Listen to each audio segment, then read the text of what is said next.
ต้องห่วงดอกว่าสิตายหรือยังกลับไปทำหน้าที่เจ้าดีกว่าเลือกเขาแล้วก็บ่ต้องหัวซาคิดเสียว่าเสียมาไปตั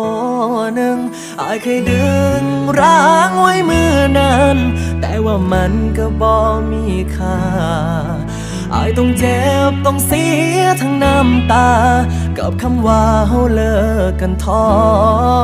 แต่วันนี้มาถามอายสำบายดีบ่อยากขอเว้าน้ำจากข้า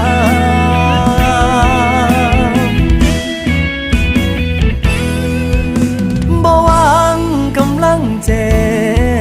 บบ่หวังกำลังเศร้าบ่หวังกำลังเหงาย้อนเจ้าบ่แม่นตีคนที่ถือทิมมาคิดว่ามันสิดีอยู่ดีเก็บเอาความหวังดีกลับคืนไปซะ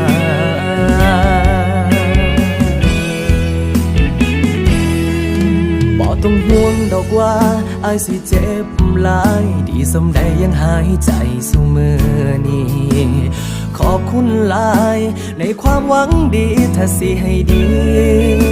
อย่ากลับคืนมาอีกเด้อ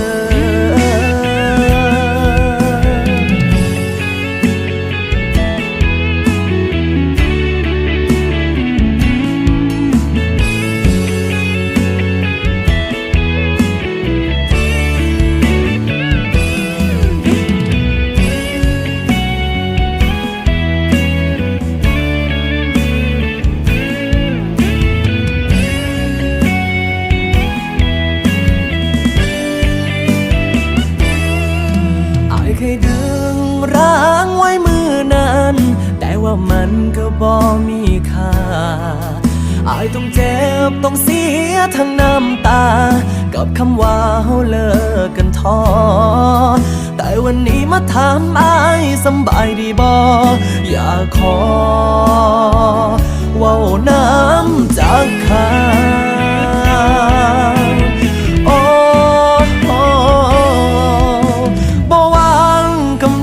เจ็บบ่หวังกำลังเศร้าบ่หวังกำลังเหงาย้อนเจ้าบ่แม่นตีคนที่ถือทิมมา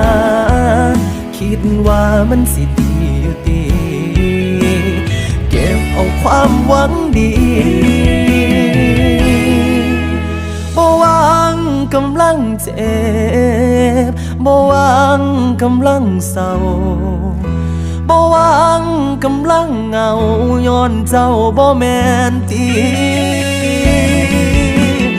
คนที่ถือทิมมาคิดว่ามันสิดีอยู่ดีเก็บเอาความหวังดี